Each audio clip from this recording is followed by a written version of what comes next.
Hi developers school project ஒன்று service பண்ணி கொடுக்க சொல்லியிருக்காங்க. அதை எப்படி சர்வீஸ் பண்ணி அதில் இருக்கிற எரர்ஸை கிளியர் பண்ணலான்னு தான் பார்க்க போகிறோம். அவங்க என்ன சொல்லியிருக்காங்கன்னா, டிஸ்ப்ளே ஒர்க் ஆகலன்னு சொல்லியிருக்காங்க. சர்வீஸ் ப்ராஜெக்ட் எடுக்கும்போது நம்ம செக் பண்ண வேண்டியது 2 விஷயம்னு பார்த்தீங்கன்னா, ஹார்ட்வேர் ஒன்று, கோட் செட் கம்ப்ளைண்ட்.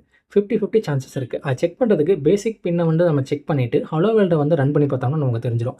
இதில் பார்த்தீங்கன்னா, ஹார்ட்வேர் நம்ம ரீசெண்டாக அப்லோட் பண்ண கோடில் கம்ப்ளைண்ட் கிடையாது. நம்ம இந்த மாதிரி ஆர்வமாக வேலை செய்யும்போது நம்ம பையன் இந்த மாதிரி தொல்லை பண்ணிகிட்டு இருப்பான். சேம் நான் முன்னே சொன்ன மாதிரி அவங்க யூஸ் பண்ண கோடில் தான் கம்ப்ளைண்ட். ஏன்னா அவங்க அந்த டிஸ்ப்ளேவை டிக்ளேர் பண்ணியிருக்காங்கல்ல, அது பார்த்தீங்கன்னா அந்த அட்ரஸ் தப்பாக இருக்குது. அதை நான் அந்த ஹலோ வேர்ல்டை பிரிண்ட் பண்ணும்போது தான் எனக்கு தெரிஞ்சுது. இப்போ நான் ஹலோ வேர்ல்ட் பிரிண்ட் பண்ணதுக்கும் அதுலேயும் பார்த்தீங்கன்னா அட்ரஸ் மிஸ்மேட்சாக இருக்குது. ஓல்டு வெர்ஷனில் பார்த்தீங்கன்னா 0x3F இருக்கும், லேட்டஸ்ட் வெர்ஷனில் பார்த்தீங்கன்னா 0x27 இருக்கும். அதை நம்ம சேஞ்ச் பண்ண உடனே பார்த்தீங்கன்னா உங்களுக்கு ஒர்க் ஆக ஆரம்பிச்சிடும். ஆனால் இதில் இன்னொரு எரரும் இருக்குது. நான் உங்களுக்கு கம்பேர் பண்ணி காட்டுறேன் பாருங்கள். அது என்னென்னு பார்த்தீங்கன்னா, அந்த எல்சிடி டிஸ்ப்ளே இருக்குது பார்த்தீங்களா, அவங்க ஓல்டு வெர்ஷனில் 12 பின் டிக்ளேர் பண்ணியிருப்பாங்க. பட் நம்ம லேட்டஸ்ட் வெர்ஷனில் யூஸ் பண்ணுற ஹார்ட்வேர் பார்த்தீங்கன்னா 4 பின் தான் சப்போர்ட் ஆகும். அப்போ அதையும் சேஞ்சஸ் பண்ணோம்னா நமக்கு ஒர்க் ஆக ஆரம்பிச்சிடும். மோஸ்ட்லி பார்த்தீங்கன்னா சர்வீஸ் ரிலேட்டட் ப்ராஜெக்ட் எடுக்கும்போது உங்களுக்கு லாஜிக்கல் திங்கிங் ரொம்பவே அதிகமாகும்.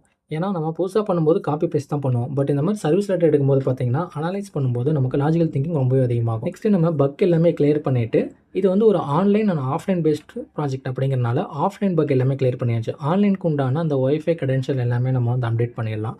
இப்போ நான் கம்பைல் பண்ணி காட்டுறேன் பாருங்கள், உங்களுக்கு 0 எரர். நெக்ஸ்ட்டு இதை நம்ம அப்லோட் பண்ணி காட்டுறேன்.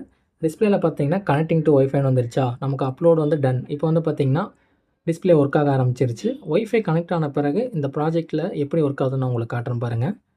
நெக்ஸ்ட்டு வெயிட் பண்ணுவோம். Connected okay, done. இப்போ நெக்ஸ்ட்டு இது ஸ்கூல் ப்ராஜெக்ட் அப்படிங்கிறனால எல்லா ஒயருமே நம்ம செட்டே படித்து நீட்டாக கொடுத்துடலாம். ஏன்னா அவங்க எக்ஸ்ப்ளனேஷன் கொடுக்கும்போது அப்போ தான் கொஞ்சம் நீட்டாக இருக்கும்.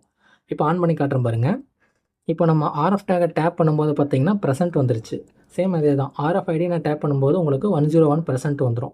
இது ஒரு online and offline based attendance project. இந்த மாதிரி ஆர்எஃப் கார்டை நம்ம டேப் பண்ணும்போது ஆட்டோமேட்டிக்காக டிஸ்பிளேல ப்ரெசென்ட் வந்த மாதிரி கூகுள் ஷீட்டில் பார்த்தீங்கன்னா டேட்டாஸ் எல்லாமே அட்டெண்டன்ஸ் விழுக ஆரம்பிச்சிடும். அண்ட் இதோட அப்டேட் பண்ண கோட் அண்ட் டயக்ராம் நான் டிஸ்கிரிப்ஷனில் கொடுத்துருக்கேன். போய் பாருங்கள், உங்களுக்கு ரொம்ப ஹெல்ப்ஃபுல்லாக இருக்கும். வீடியோவில் லைக் பண்ணுங்கள், சேனலை சப்ஸ்கிரைப் பண்ணி